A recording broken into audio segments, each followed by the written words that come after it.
Watching Kyle's unboxing videos again? Yeah, he always finds the coolest... No way! A robot dog? Gotta ask where he got it. Or use your Samsung Galaxy S24 Ultra. Just draw a circle around the dog on your screen, and it shows you where to buy it right in the app. Whoa, I just learned a new trick. And that for once, I beat Kyle to the next big thing. Circle it, find it with the new Galaxy S24 Ultra and circle the search with Google. Get yours now at Samsung.com. Internet connection required. Results may vary based on visuals. You have a willingness to be shockingly honest. You just kind of tell it like it is, and so do we. It takes a different breed of cat to do what you do.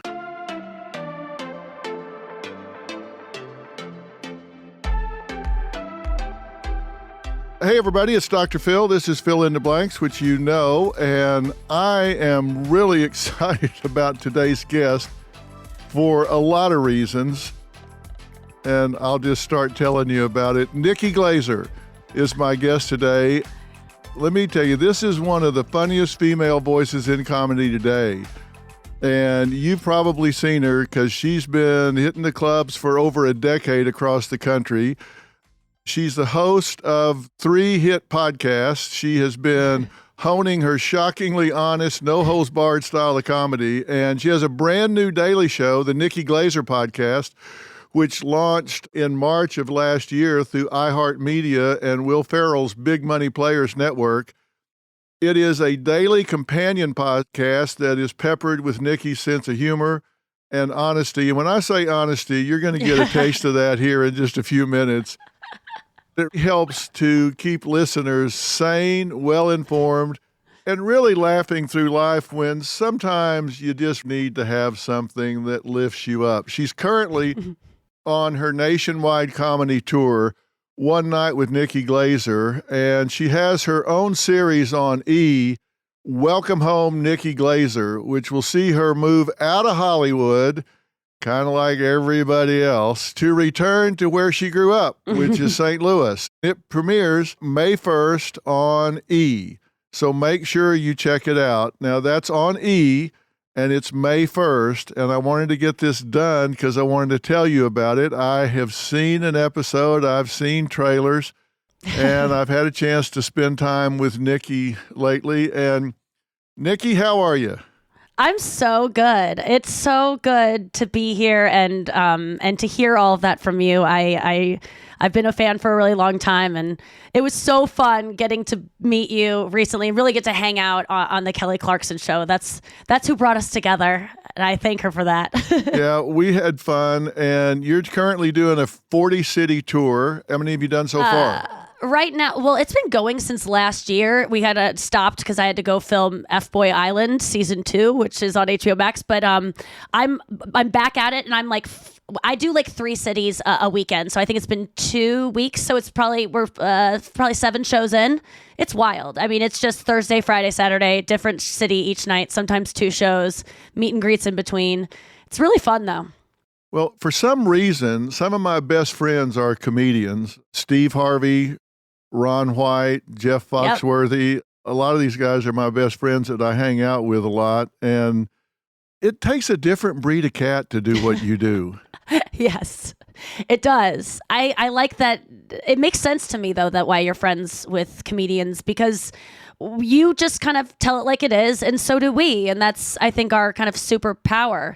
But I do believe that all comedians, and I don't know, I would like to hear your take on this. It comes from a place, at least for me, of not feeling loved. And so I need to perform and hear back constantly validation, like, we like you, ha ha ha, ha ha ha. It's not like I play a song for 4 minutes and then applause at the end.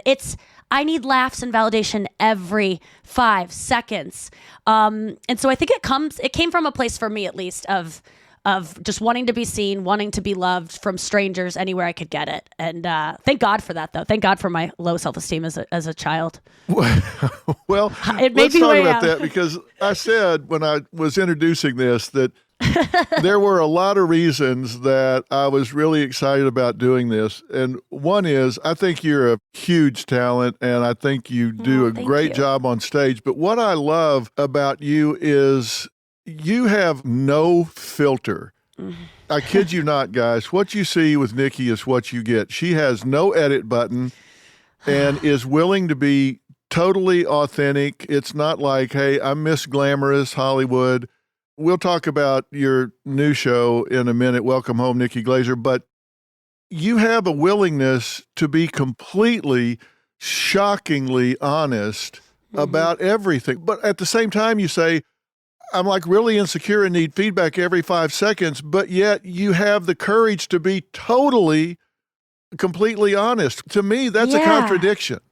Well, I think now I do have self-esteem now. I had to hit some really low lows during the pandemic that brought me to a realization that I was kind of dependent on stand-up and that validation every night to be complete, to not have to be alone with my thoughts, to feel loved, to feel worthy. And then when it was taken from me, I had to actually kind of look at stuff and do some work. And so now I feel that I'm compelled to go on stage now to share, to make people laugh, to make people feel less alone. Like my compulsion for doing it is different than when I started, but I do believe that I felt as a child so just innately gross, wrong, why was I even born? There's nothing special about me. I really hated myself, and I don't know why, but I just did. And I think when I found stand-up, I found something that really I could talk about those dark feelings and make something of them. It was just too dark.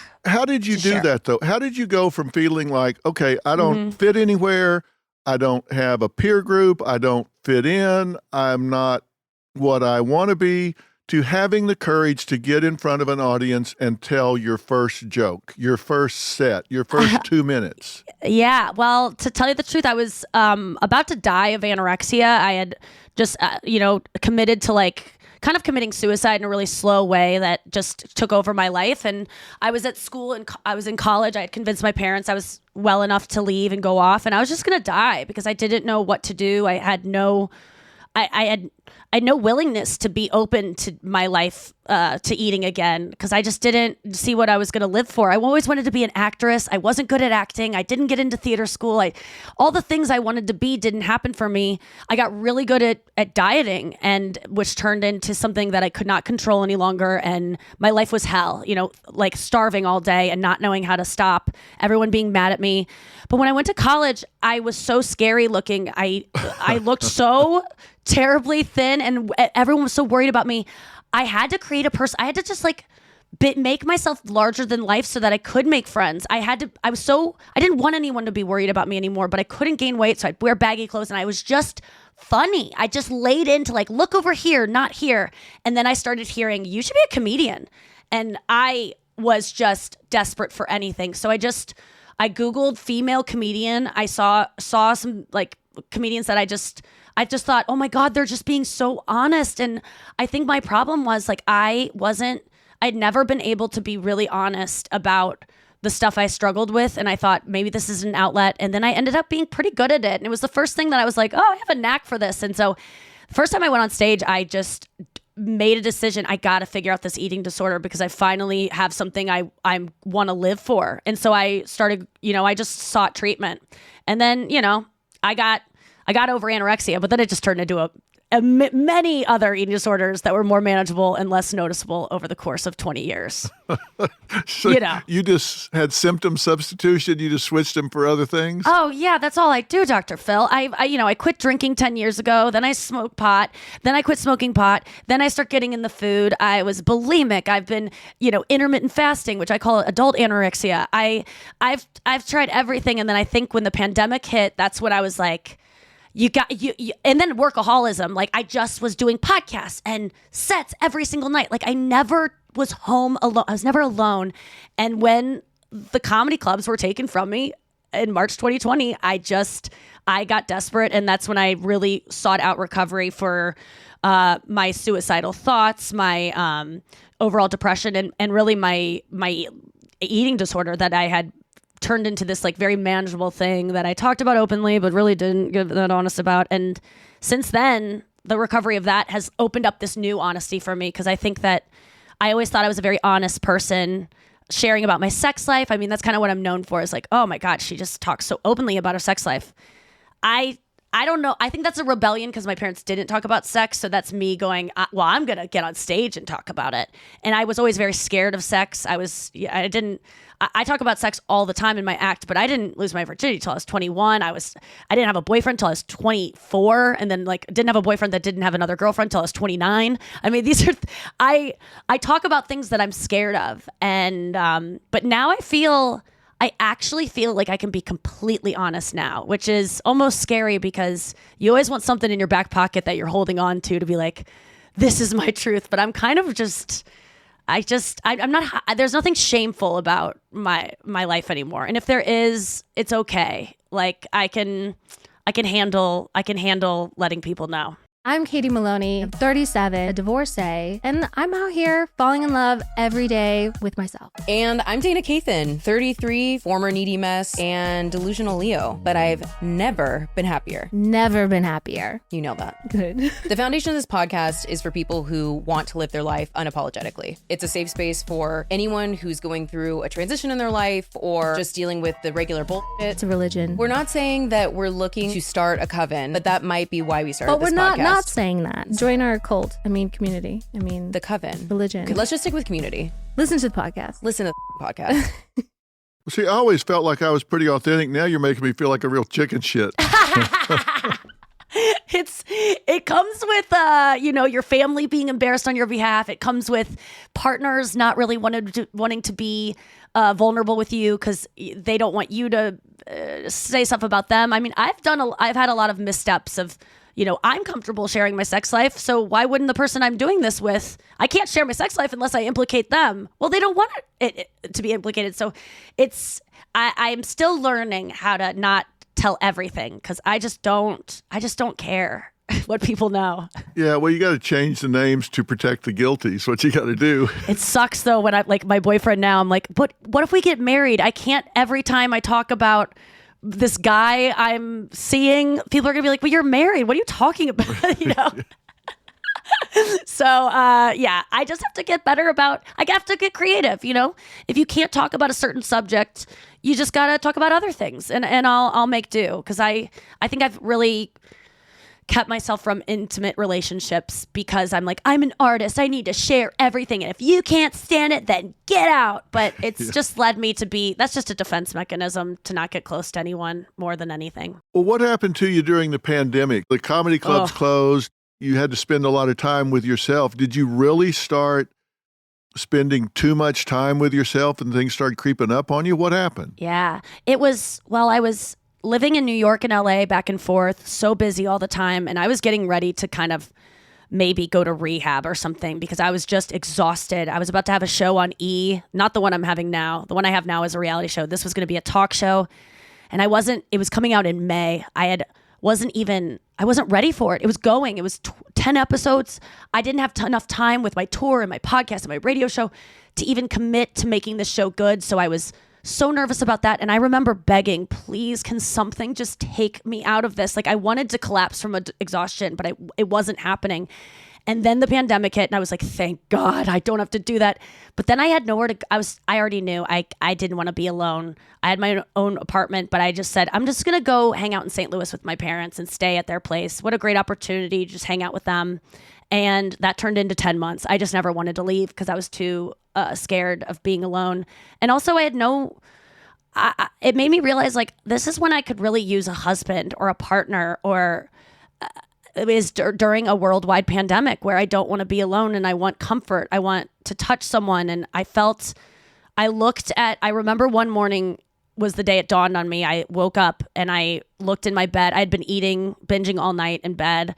And I looked and I was like, there's never going to be a man in your bed or whatever you want in your bed because there's rappers in your bed and you have to wake up every morning and collect all these. It's like, that was the moment I was like, this is why I'm living with my parents at 35. When I have the money to live on my own, this is it. This eating issue you have, you finally need to look at it. It's so loud. You can't distract yourself from it anymore. And that's when I just decided to give up and just do what someone else told me to do, which is not easy. Yeah, of course. But when you had that time by yourself, what did you think about? What did you talk to yourself about? Were you thinking about everything you had been through? Were you thinking about where you were going to go? What creeped up on you during that time? Because this happened to a lot of people. They'll forget me. They'll, if I'm not doing stand-up every night, stand-up was always the thing that us comedians, if we don't get our Seinfeld TV show, if we don't get our movie deals, if we don't turn into Eddie Murphy, like, you still have stand-up. It's this thing that it can't take from you because there's always the club circuit. And then suddenly it was like, whoa, this can be taken from you too. What else do I have? And I felt the thoughts that crept in were, you are going to get bad. It was always something, it was like not being able to go to the gym and you're training for the Olympics. If you're not getting on stage every night, you start, your talents start to atrophy. And so there was this thing of, I'm not going to be good anymore. They're going to forget me. I'm going to be much older by the time I get out of this. And,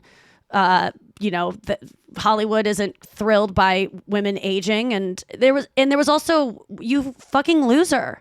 You don't have the excuse of living with your parents because you don't have money, because, your landlord kicked you out. This is, you're choosing. You have a great apartment in New York that you could live in.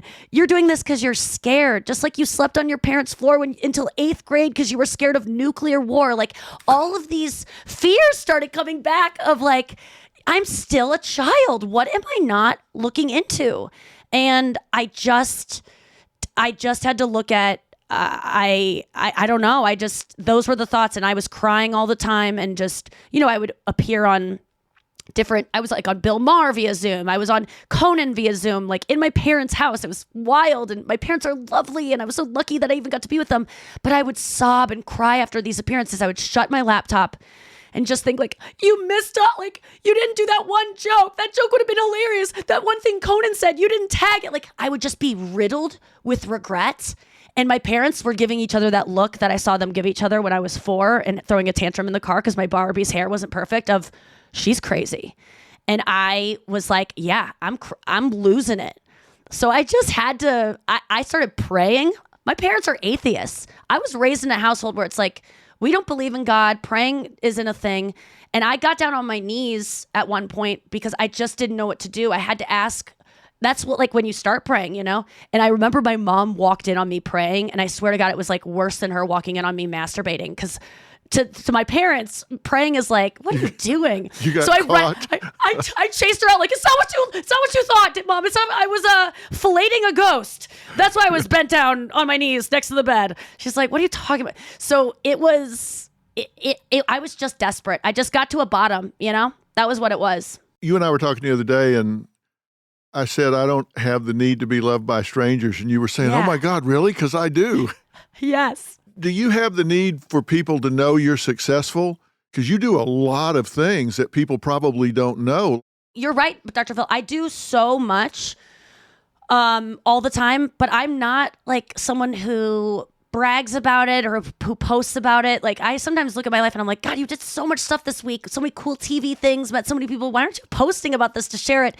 I think I do it because it's for my parents, kind of. I want them to be proud of me. I'm always telling my parents are kind of like the ones that I brag about these things. I want them to be proud of me. I think getting on TV was a way to get their attention in a way that I maybe didn't feel I got as a child.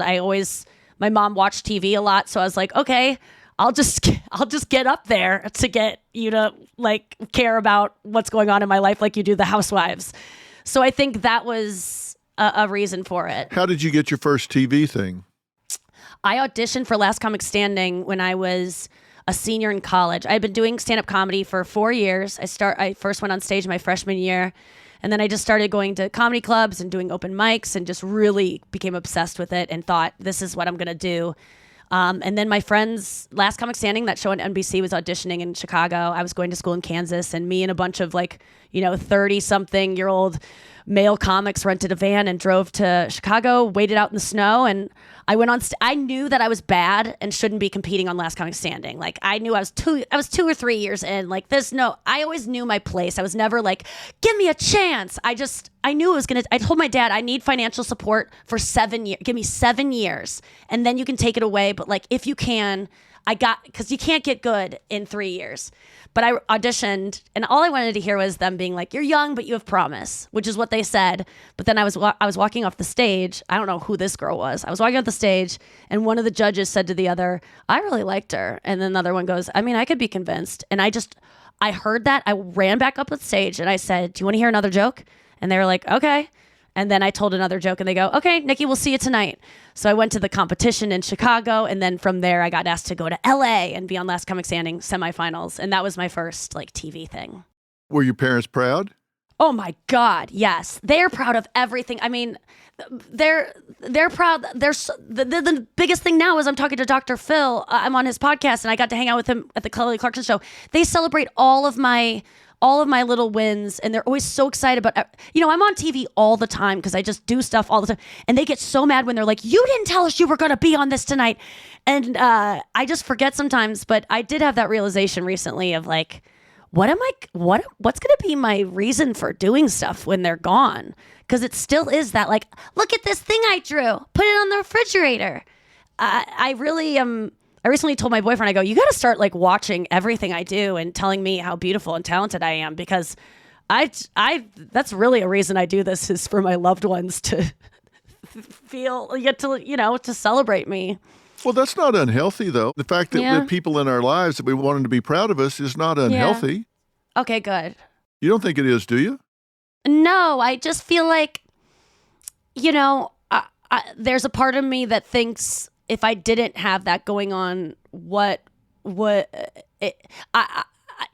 guess there's a part of me of what would I be bringing to the table? I don't have kids. My sister has kids. Like, this is my thing, and that I got to keep it coming. But I also, they're so talented and funny that it was the greatest thing that I could do was creating this reality show that was born of me living at home and being at my parents and being like, what am I going to do next? And I'm like, these guys are hilarious. I was putting them on my Instagram, and everyone was like, "More EJ and Julie." So I'm so grateful now that I am in a position where I was like, okay, let's do a show, and E bought it. And now my parents are going to get to, my dad's always been a performer and never really pursued it because of just wanting to be able to support a family and not take on this risky business. But now people are going to see how talented he is. It's very exciting. Give it up for Nikki Glaser, everybody. I was well on my way to becoming one of the most successful female comics working today. And then the pandemic hit. So I moved back to my hometown of St. Louis. I never get recognized in this town. I'm Nikki Glaser! You're gonna get canceled for this. I don't touch shit, I'm touching mulch. I'm able to spend time with my family. How did you ever survive this terrible childhood? I became a comedian. And my ex-boyfriend just so happened to recently move back to St. Louis, too. Did you go on a date here? Yeah. I just didn't want to catch feelings, but I caught them anyway. If we get back together, we should just get engaged. So, who knows? Maybe St. Louis is home now. That is the weirdest thing I've ever seen in my life. Oh, Mom, I have a boyfriend. Get used to it. Welcome home, Nikki Glaser. Series premiere May 1st. Only on E! You did 8 episodes, right? Yes. So describe it and tell people what they're going to see. Well, May 1st on E! You're going to see a 2-episode premiere of Welcome Home, Nikki Glaser, which is about me moving back home to St. Louis, and it's not going to be filled with the kind of maybe drama that you want and the fighting and those explosive episodes, but you're going to get real honesty and just a family that loves each other, that is figuring out how to communicate, and me, who is trying to begin a relationship again with her ex-boyfriend, who also moved back to St. Louis at the same time. So it's very interesting that this show it wasn't something I orchestrated. It really, the camera showed up and I said, okay, well, this is my life right now. This isn't kind of the show I pitched, but this is what's going on with me right now. Okay. And I did everything I could to make it as an honest representation of my life as possible. So what you're seeing is really my life and the state of my room and everything else. You were telling me the other day, you said, you thought, okay, I need to clean up my room. And you thought, no, not going to do it. No. I think that so much of my lack of self-esteem as a child, I was obsessed with pop culture, obsessed with celebrities. I would have done celebrities could have done such a service for me if they would have just shown their imperfections a little bit more. And so I feel it is my duty to show it like it really is, because there's nothing that makes you feel better than seeing someone's bathroom that's a mess that you might project some perfection onto and go, well, at least I'm not that, or, oh my God, she does that too. I'm just trying to give the gift that I really could have used as a young girl who just judged myself so harshly and continue to do so. And so it was really an experiment in me trying to put myself out there in a way that might make me cringe, at times, being like, oh, come on, you couldn't have put on you couldn't have put on some under eye concealer there. But it's a test of me being okay with myself and me being okay that people might not be okay with the person I'm putting out there. But I love her. She's trying her best and she means well. And I believe that for myself now. I don't have this sneaking suspicion that I'm a bad person like I always had before. I think I'm pretty well intentioned. So if you had to say, what are the 5 things you're most proud of yourself about you as a person, what would you say? Oh, I would definitely say spreading authenticity, being really, and helping my podcast fans really get honest about their selves. I would say conquering my eating disorder, being very generous with my opportunities and wealth that I have been so lucky to have, and just being and being curious and being able to be wrong. I think as comedians, a lot of times we just, nobody can take a joke. I'm just joking. And I think that I like that I have gotten to a place where I can embrace that I get it wrong a lot of times. Like, I am not giving TED Talks. Like, I'm not presenting facts, and I'm okay if someone gets offended by something I say, because I look to learn and to become a better person and make mistakes. And I just hope that, I can be forgiven for those and not canceled and just so I think that my biggest accomplishment though is really overcoming my mental issues of my low self-esteem and being open to new tools. But honestly, my eating disorder, getting that, being 2 years it'll be 2 years April 26th of not starving myself, not binging, not exercising to burn calories. Being able to say that is, I suffered with an eating disorder for 20 years and never once went a week without starving myself or overeating to the point where I was sick. And so now that if I can do it, anyone can do it. And so I think that's my biggest accomplishment, because it's opened up a whole new world to me just in these past 2 years of that. And I think, that's probably been my biggest one. And it's not one I really talk about that much because it's so personal and so messy.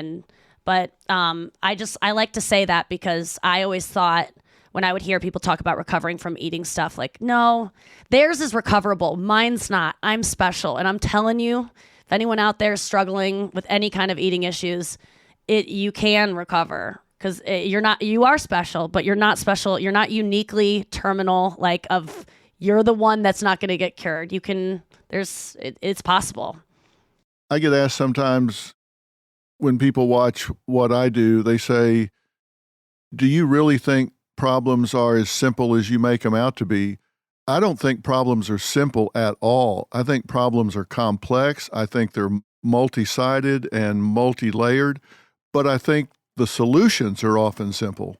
The problems are often really complex, but the solutions can sometimes be as simple as waking up every day and making a different choice about how you start the day. And when you choose A instead of B, then that leads to C instead of D. We have the ability to change the narrative in our life. We can change our own story. We can write a different script for ourselves. The only person we can control is ourselves, and that's the only person we have to control is ourselves. But I think sometimes we think we're passengers, and we're not. We get to choose what we do and what we don't do. Sometimes there's neurology and not just psychology, but that too, you can choose to do something about that. And I'm so glad to hear you say to people, you can do this. You're not the one that can't be fixed. I always thought I was the one. I just thought I'm different, and I can't eat 3 meals a day. I'll be the size that I don't want to be. And you're really right, Dr. Phil. Like, the problem is so much more than just food for me. But you know what my solution was? One day I had to wake up and I had to eat breakfast. Oh no. Breakfast, the thing that every woman skips, every person's, the thing that we know is the most important meal, but do we? It's like, I don't know any of my friends who eat breakfast. Everyone skips breakfast. And for me, I hadn't eaten breakfast in 20 years. Why am I going to eat a meal that I'm not even hungry for? And one day I was just like, well, let's see if you binge tonight, if you feed yourself all day. Let's just see. I think I still will, because I think the binge is not about being hungry. It's about I'm feeling things and I like binging. Let me just feed myself all day. I'll just trust, because I'm out of options, let me just do it. And I can always go back to the way I was doing. And I woke up one day, so hard to do, ate breakfast, ate a full lunch, wasn't trying to diet, wasn't trying to skimp. And that 11 o'clock hour comes around where I used to get in bed with all my protein bars and all my diet foods that I would just like start munching on and go throughout the whole night. And I wasn't hungry for them. And I made it through that night. Then the next morning, I make myself eat breakfast again. It really was a simple step that I just thought, and I'll tell you, like, I am a thin woman and I think I'm naturally built that way, but I never really knew what my body was. I was starving it before I was 18. I always thought that if I ate normal, I wouldn't have the body I wanted. And the thing is, I promise you can eat like a normal person, and you don't have to I always needed less because I'm less. I always have to restrict. I don't get to have pleasure. I have to suffer for my pleasure. It was all connected to these beliefs that I just was open to trying something new and not thinking I had it all figured out. And that was the real trick of being like, I'll just try this other way. I was talking about this with somebody recently. We get in these comfort zones and we tell ourselves, okay, at least this is the devil I know, but our comfort zones aren't really comfortable at all. They're just familiar. Yes. And that doesn't mean we like it, but what people tell me is the biggest fear they have is the risk not of failing, but of succeeding and having to keep it up. It's like, okay, I did something different and I got to a new level. Now there's so much pressure to keep myself here. And that's what people worry about. It's like, okay, now everybody's going to expect me to stay better, be better, keep doing differently. Well, I don't think those people understand that when, like if I'm talking about eating disorder, I was saying this to a friend recently. I know that eating 3 meals a day is going to be tough for you because you starve all day. But guess what? You're already doing something really tough. You're starving yourself all day. Remember when you first started doing that, how fucking hard that was to do? Yeah. Can't you maybe put yourself in the shoes of this will not be hard for you someday, this new way. It has to become habitual. So it's gonna challenge yourself to do a hard thing. And then I promise you over time, because the way you're living where you're suffering now, it may seem easy. Like you said, it's the devil but it's hard. And it only got easy because you did it a bunch. So just know that you'll get to that place with this new hard thing. And if you don't, we'll forgive you and you can start over whenever you want. It's only one day at a time. Sometimes I go, it's 1 minute at a time. Just don't binge for the next 2 minutes, Nikki. And I go play a song on my guitar. I write a journal page. This 1 day at a time stuff, I go, that's a long time. I take it literally 2 minutes at a time and just go, okay, set the timer for 2 minutes.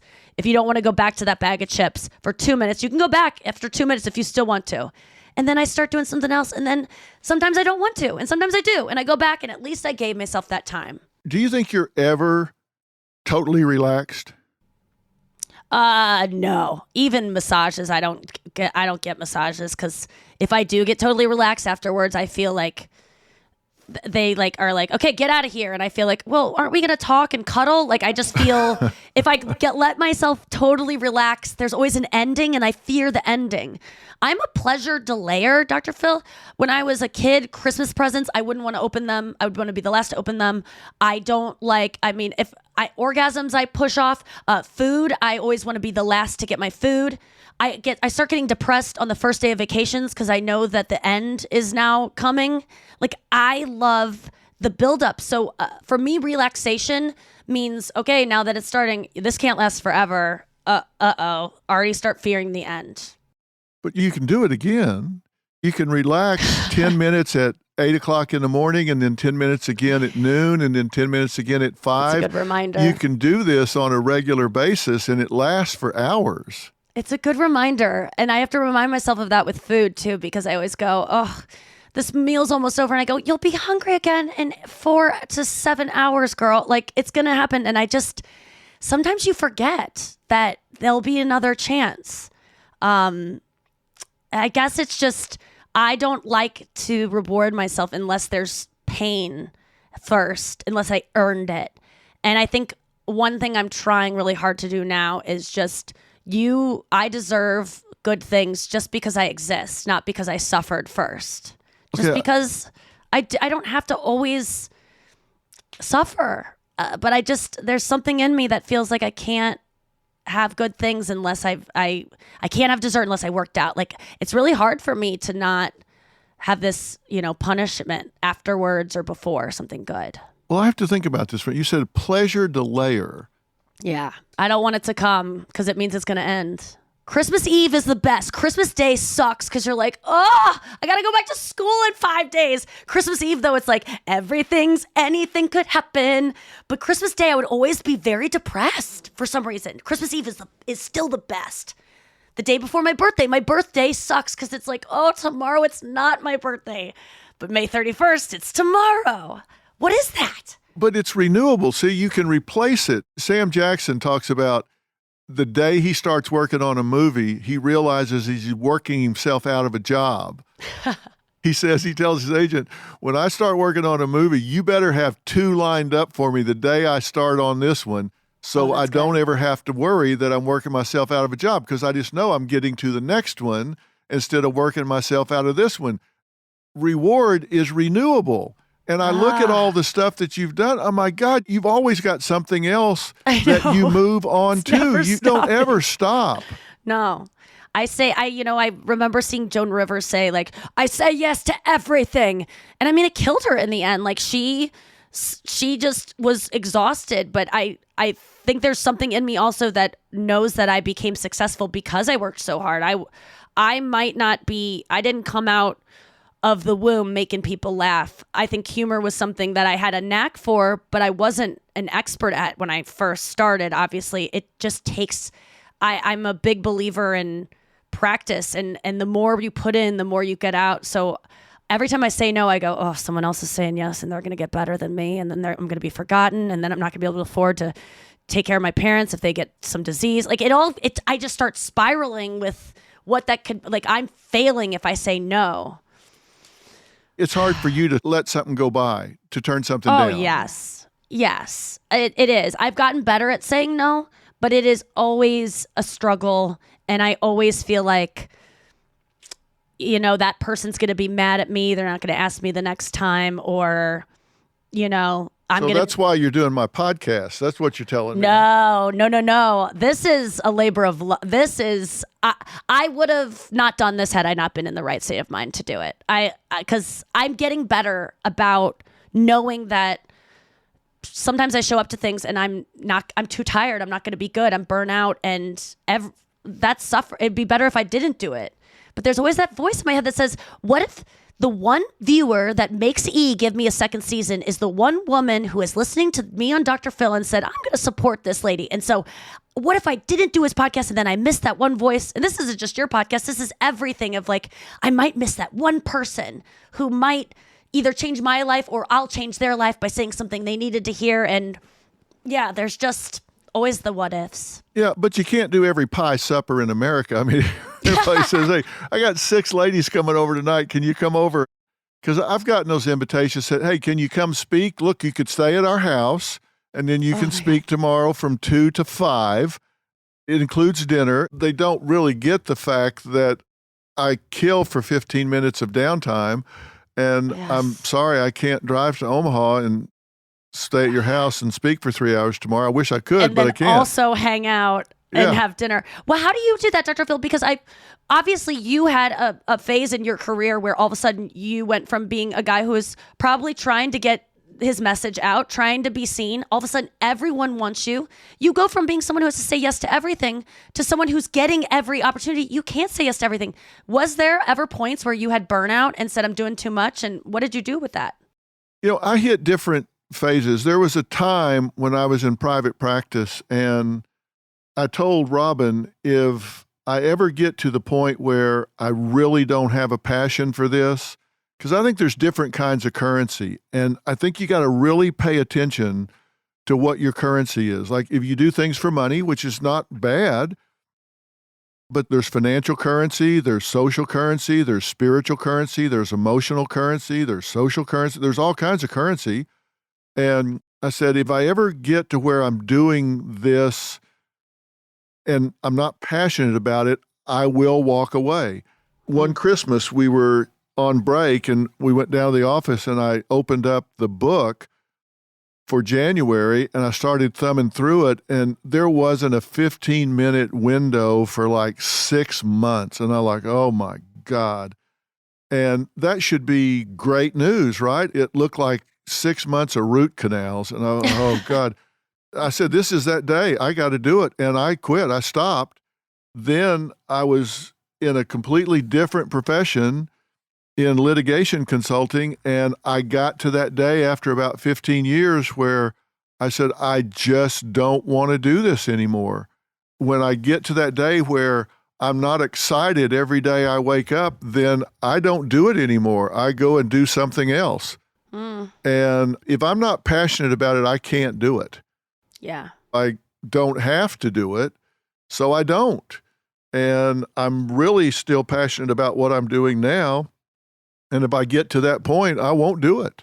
Yeah. I can't. It's like running underwater. You just can't do it. And it becomes work. We wouldn't want you to do it. Like as a fan of artists and speakers, when I find out someone's sick on stage or they're going through something and they didn't really want to be there. Eric Church, he wants to go to the NCAA championship and he's canceling his shows. I'm like, go, because I don't want you to be thinking about that basketball game you'd rather be at. I want my entertainers to enjoy it. And I think that's another reason why I like to be so honest, is that if I am doing a show and I'm not with it, or I just found out my aunt died, I can go, my aunt just died and I'm not feeling good. And my audience isn't going to go, what is this? They expect that honesty from me. And it makes it so I'm able to just share the whole truth.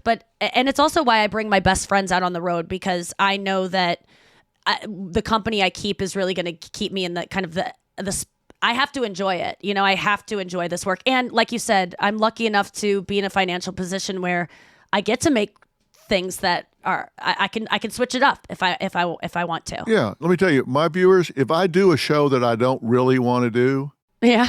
Like the producers are like, hey, come on, you got to do this. And I don't want to. Yeah, you do. No, I don't. Yeah, I do. They always win. I mean, Hollywood, supposedly people surrounded by a bunch of sycophant yes men. I can't find anybody who doesn't argue with me. I don't have any yes men around me. They all argue with me and give me shit. And if I wind up doing a show that I don't really want to do, man, my viewers, you go to the message board, he didn't want to do that. He was not into that. He didn't want to do it. He gave it his all. He leaned into it, but they know. They know, because you're honest. I mean, you're not going to maybe straight up say it out of courtesy to whatever you're doing, but they can tell. And thank God for that. That's how you make great fans who are there for you during those times and who can kind of read you like a good friend could. They pay so much. I've walked over before and washed my hands and left my wedding ring by the sink, and they bring it to me at the end of the first segment, and the message board, he didn't have his wedding ring on the first segment. Oh my God. Are you kidding me? Oh my God. I was washing my hands and forgot it.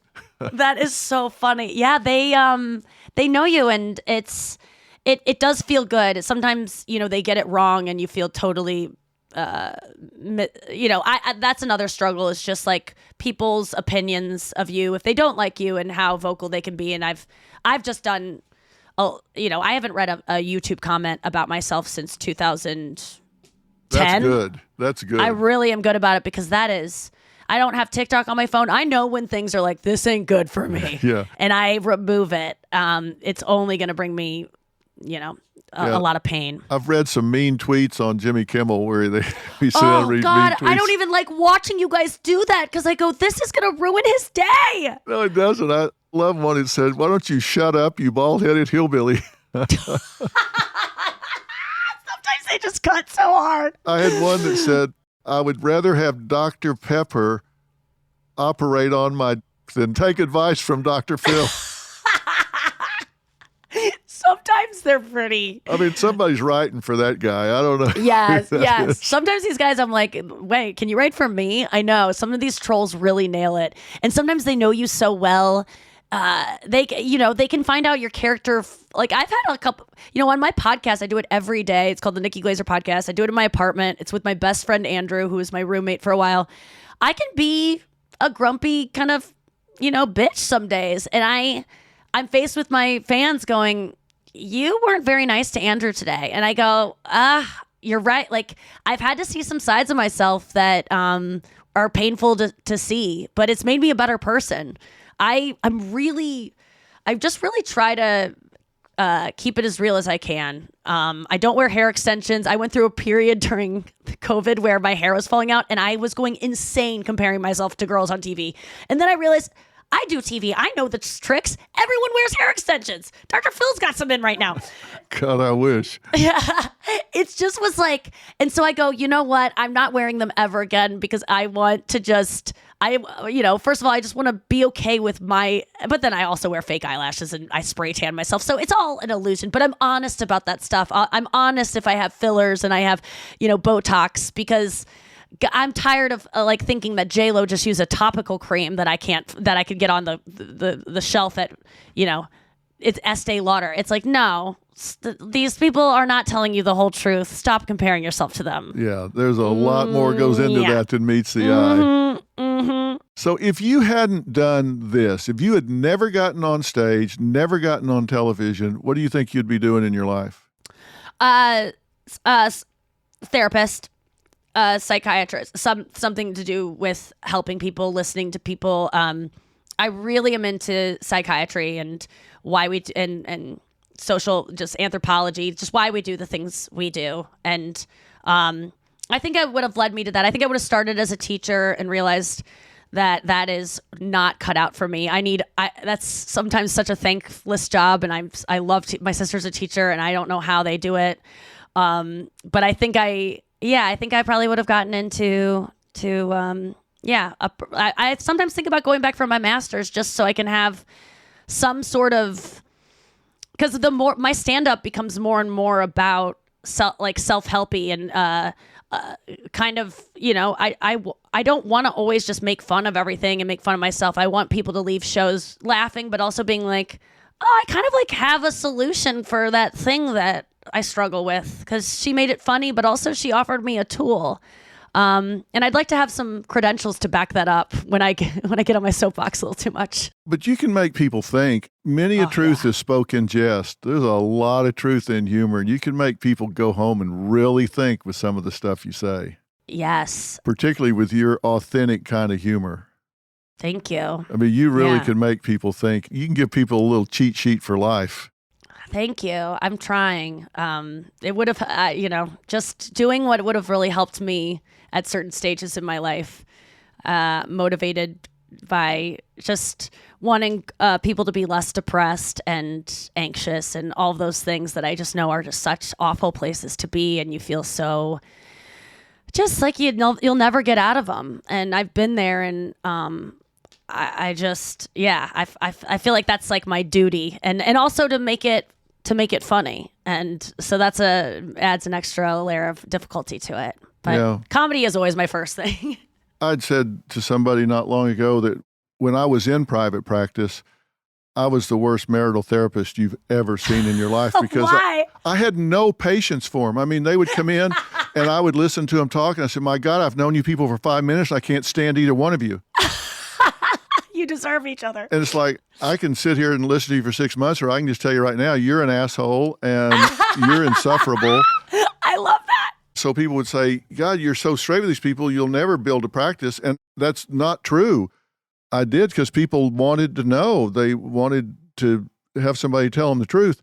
But one of the things that really impacted me is I had so many people that would come and see me that discovered that they were depressed, and they never knew they were depressed until they weren't.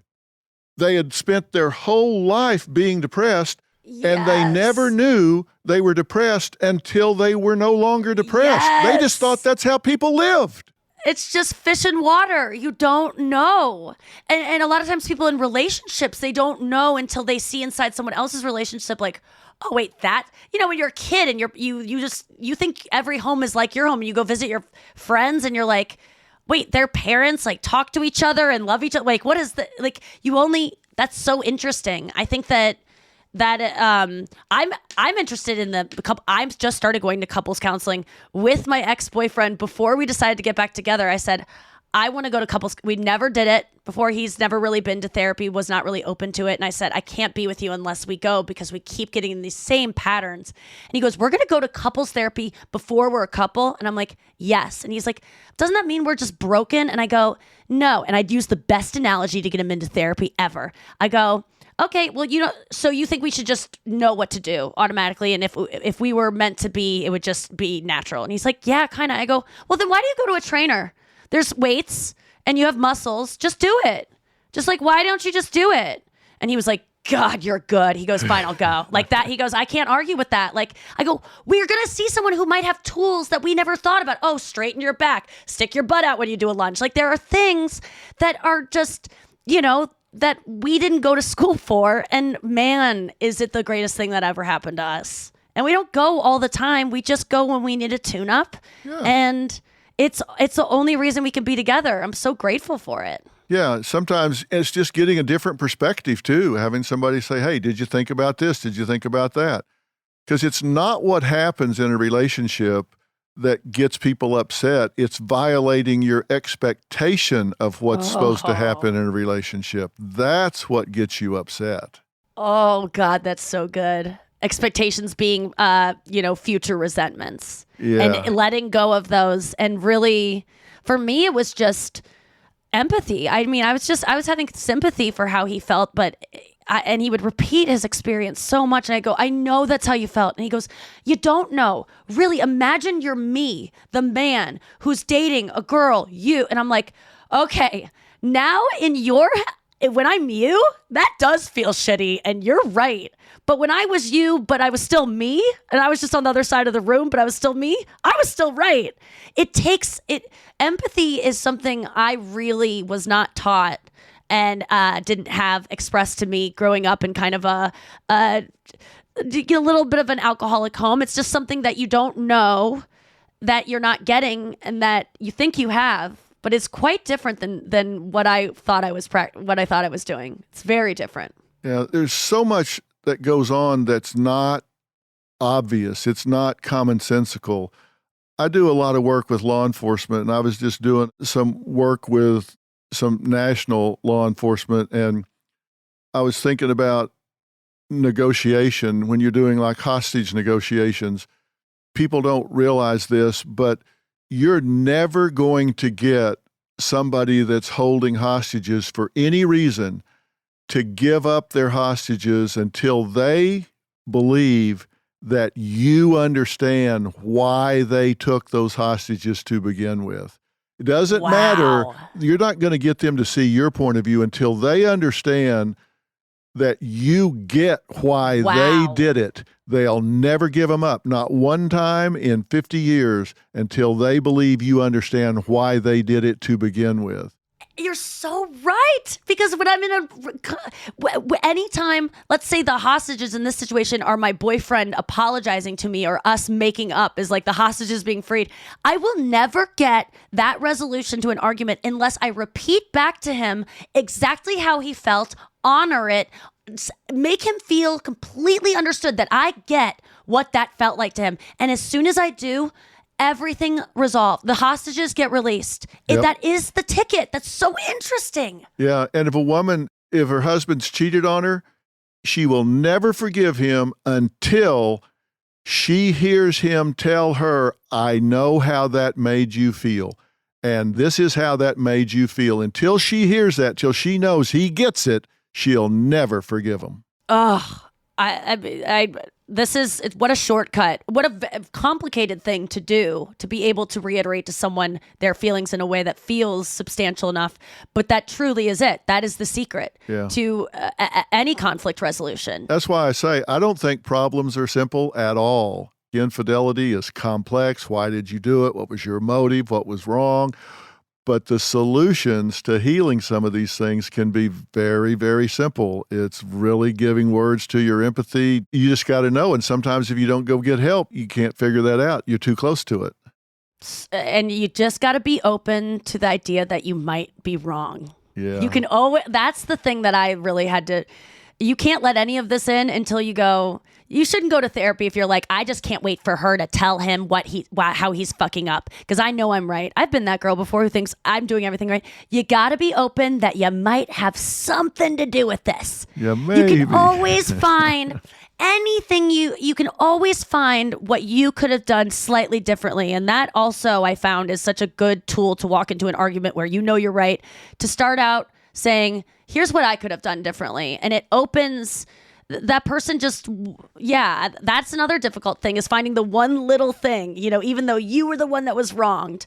That's nice to hear. Yeah, that's why your comedy lands so well. It's authentic. It's real. Thank you, Dr. Phil. Listen, congratulations on all your success. I mean, you got to be...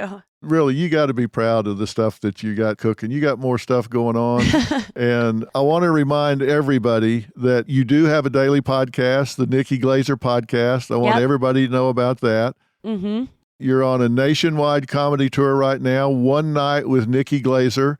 And you've got your own series on E! Called Welcome Home Nikki Glaser, which premieres May 1st on E! What time is it on, at 9 or 10? At 9, the Kardashians' old spot. So yeah, big shoes to fill. Not a bad spot to be.